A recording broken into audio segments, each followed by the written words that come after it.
بسم اللہ الرحمن الرحیم۔ السلام علیکم ورحمۃ اللہ وبرکاتہ۔ محترم سامعین و ناظرین، امید ہے آپ بخیر و عافیت ہوں گے۔ اللہ پاک آپ کو صحت اور ایمان کی سلامتی والی لمبی زندگی عطا فرمائے۔ پیارے دوستو، آج کی ویڈیو میں ہم حضرت موسیٰ اور حضرت خضر علیہم السلام کے متعلق بہت دلچسپ واقعات سنیں گے۔ حضرت خضر علیہ السلام کا نام خضر اس لیے رکھا گیا کہ آپ علیہ السلام خشک گھاس پر بیٹھتے تو اچانک اس کے نیچے اور ارد گرد کی گھاس سرسبز ہو کر لہلانے لگتی تھی۔ شارحین نے ایک وجہ یہ بھی بیان کی ہے کہ جہاں آپ علیہ السلام نماز پڑھتے تو آپ کے ارد گرد کی جگہ سرسبز ہو جاتی تھی۔ آپ علیہ السلام کا نام بلیہ بن ملکان اور کنیت ابو العباس ہے۔ بزرگان دین فرماتے ہیں کہ جو حضرت خضر علیہ السلام کا نام ان کی ولدیت، کنیت اور لقب کے ساتھ یعنی ابو العباس بلیہ بن ملکان الخضر یاد رکھے گا، انشاءاللہ عز و جل اس کا خاتمہ ایمان پر ہوگا۔ ایک قول یہ ہے کہ آپ علیہ السلام بنی اسرائیل میں سے ہیں۔ ایک قول یہ ہے کہ آپ علیہ السلام شہزادے تھے اور آپ نے دنیا ترک کر کے زہد اختیار فرما لیا تھا۔ اللہ تعالیٰ نے آپ کی شان بیان کرتے ہوئے ارشاد فرمایا، ترجمہ: جسے ہم نے اپنے پاس سے خاص رحمت دی تھی اور اسے اپنا علم لدنی عطا فرمایا۔ اس رحمت سے نبوت مراد ہے یا ولایت یا علم یا لمبی زندگی؟ آپ علیہ السلام ولی تو بالیقین ہیں، جبکہ آپ علیہ السلام کی نبوت میں اختلاف ہے۔ سیدنا خضر علیہ السلام جمہور کے نزدیک نبی ہیں اور ان کو خاص طور سے علم غیب عطا ہوا ہے اور وہ دنیا میں زندہ ہیں۔ مشائخ صوفیہ اور اصحاب عرفان کا اس پر اتفاق ہے کہ حضرت خضر اور حضرت الیاس علیہم السلام زندہ ہیں اور ہر سال زمانہ حج میں ملتے ہیں۔ واللہ تعالی اعلم۔ ایک بار حضرت موسیٰ علیہ السلام نے بنی اسرائیل کی جماعت میں وعظ فرمایا۔ اس کے بعد کسی نے پوچھا، کیا آپ جانتے ہیں کہ آپ سے بڑا عالم بھی کوئی ہے؟ ارشاد فرمایا، نہیں۔ اللہ تعالیٰ نے آپ کی طرف وحی فرمائی، اے موسیٰ علیہ السلام، تم سے بڑے عالم حضرت خضر علیہ السلام ہیں۔ آپ علیہ السلام نے اللہ تعالیٰ سے ان کا پتہ پوچھا تو ارشاد فرمایا، مجمع بحرین میں رہتے ہیں۔ ان کی نشانی یہ بتائی کہ جہاں بھنی مچھلی زندہ ہو کر دریا میں چلی جائے اور پانی میں سرنگ بن جائے، وہاں حضرت خضر علیہ السلام ہوں گے۔ چنانچہ حضرت موسیٰ علیہ السلام نے اپنے خادم یوشع بن نون سے فرمایا، ترجمہ: میں مسلسل سفر میں رہوں گا جب تک وہ دو سمندروں کے ملنے کی جگہ نہ پہنچ جاؤں، یا مدتوں چلتا رہوں گا۔ اس کے بعد یہ حضرات روٹی اور نمکین بھنی مچھلی زنبیل میں توشہ کے طور پر لے کر روانہ ہوئے اور مسلسل سفر کرتے رہے، یہاں تک کہ دو سمندروں، ایک قول کے مطابق بحر روم اور بحر فارس کے ملنے کی جگہ پہنچ گئے۔ یہاں ایک پتھر کی چٹان اور چشمہ حیات تھا۔ اس جگہ حضرت موسیٰ علیہ السلام نے آرام فرمایا اور حضرت یوشع علیہ السلام وضو کرنے لگے۔ اسی دوران بھنی ہوئی مچھلی زنبیل میں زندہ ہو گئی اور تڑپ کر دریا میں جا گری۔ اس پر سے پانی کا بہاؤ رک گیا اور ایک محراب سی بن گئی۔ حضرت یوشع علیہ السلام یہ دیکھ کر بہت حیران ہوئے، اور جب حضرت موسیٰ علیہ السلام بیدار ہوئے تو آپ علیہ السلام کو ان سے مچھلی کا واقعہ ذکر کرنا یاد نہ رہا۔ پھر جب وہ دونوں اس جگہ سے گزر گئے اور چلتے رہے، یہاں تک کہ دوسرے روز کھانے کا وقت آیا تو حضرت موسیٰ علیہ السلام نے اپنے خادم سے فرمایا، ترجمہ: ہمارا صبحوں کا کھانا لاؤ، بے شک ہمیں اپنے اس سفر سے بڑی مشقت کا سامنا ہوا ہے۔ حضرت موسیٰ علیہ السلام کے یہ فرمانے پر خادم نے معذرت کی اور کہا، ترجمہ: سنیے، جب ہم نے اس چٹان کے پاس آرام کے لیے ٹھکانہ بنایا تھا تو بے شک میں مچھلی کے متعلق بتانا بھول گیا تھا، اور مجھے شیطان ہی نے اس کا ذکر کرنا بھلا دیا، اور ہوا یہ ہے کہ مچھلی نے سمندر میں اپنا راستہ بڑا عجیب بنایا۔ حضرت یوشع بن نون علیہ السلام کی بات سن کر حضرت موسیٰ علیہ السلام نے فرمایا، یہی تو ہم چاہتے تھے۔ اس کے بعد وہ دونوں اپنے قدموں کے نشانات کی پیروی کرتے ہوئے واپس لوٹے، اور جب وہ دونوں بزرگ واپس اسی جگہ پہنچے تو یہاں انہوں نے اللہ تعالیٰ کے بندوں میں سے ایک بندہ پایا جو چادر اوڑے آرام فرما رہا تھا۔ یہ حضرت خضر علیہ السلام تھے۔ حضرت موسیٰ علیہ السلام نے ان سے فرمایا، ترجمہ: کیا اس شرط پر میں تمہارے ساتھ رہوں کہ تم مجھے وہ درست بات سکھا دو جو تمہیں سکھائی گئی ہے؟ حضرت خضر علیہ السلام نے حضرت موسیٰ علیہ السلام کو جواب دیا، ترجمہ: آپ میرے ساتھ ہرگز نہ ٹھہر سکیں گے، اور آپ اس بات پر کس طرح صبر کریں گے جسے آپ کا علم محیط نہیں۔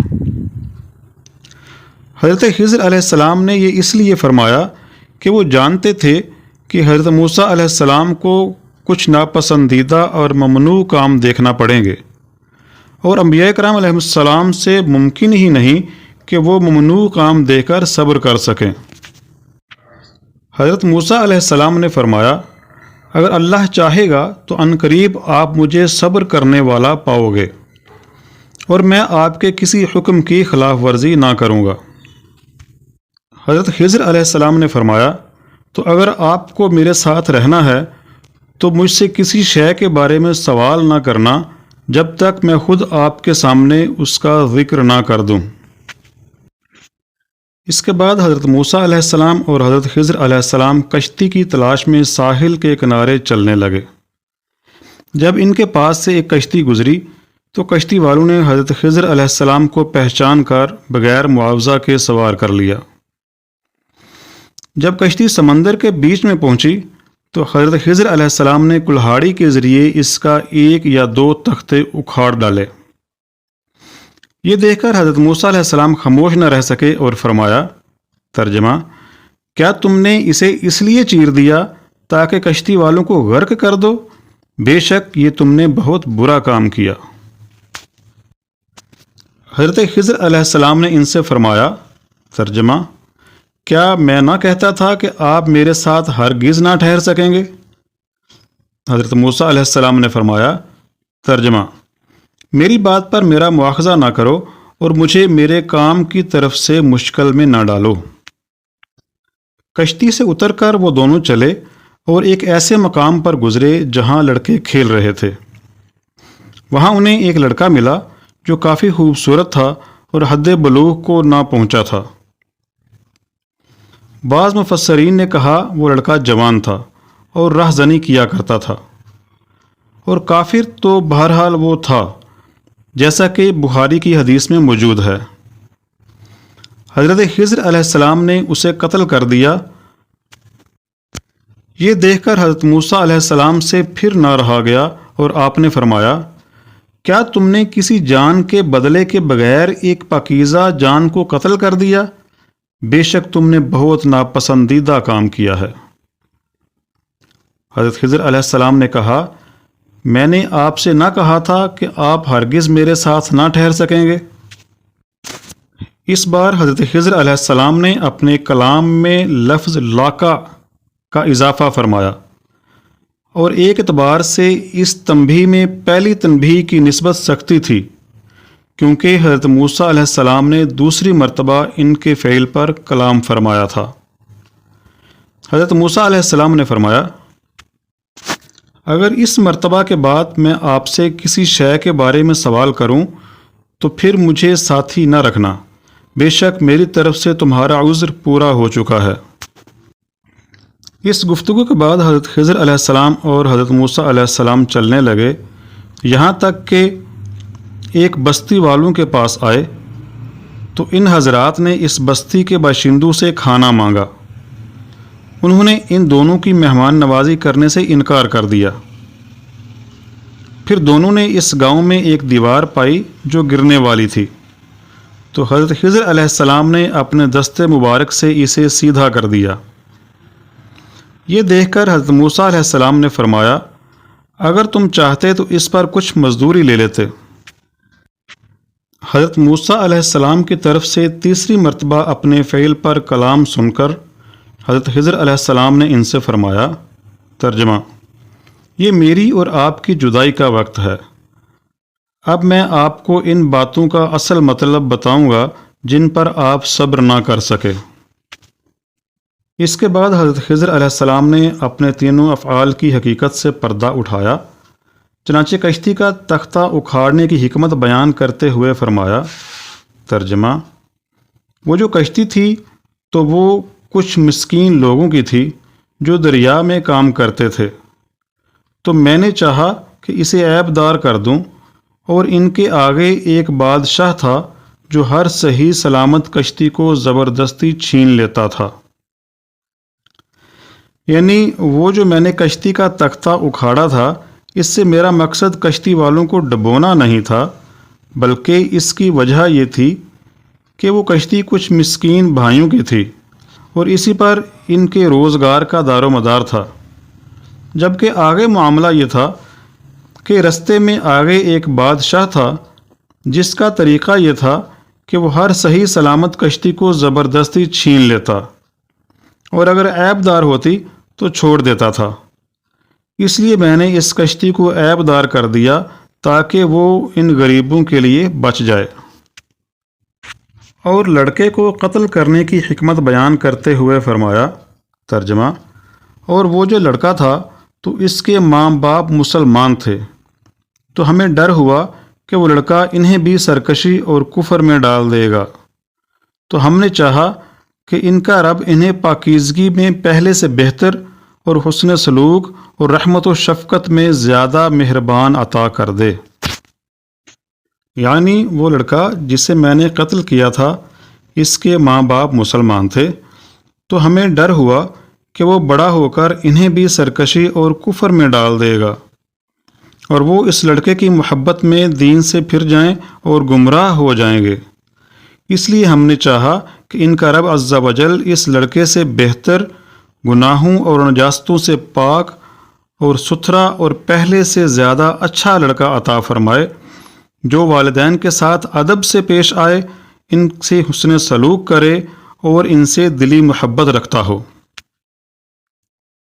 اور گرتی ہوئی دیوار سیدھی کرنے کی حکمت بیان کرتے ہوئے فرمایا، ترجمہ: اور بہرحال دیوار کا جہاں تک تعلق ہے تو وہ شہر کے 2 یتیم لڑکوں کی تھی، اور اس دیوار کے نیچے ان دونوں کا خزانہ تھا، اور ان کا باپ نیک آدمی تھا، تو آپ کے رب نے چاہا کہ وہ دونوں اپنی جوانی کو پہنچیں اور اپنا خزانہ نکالیں۔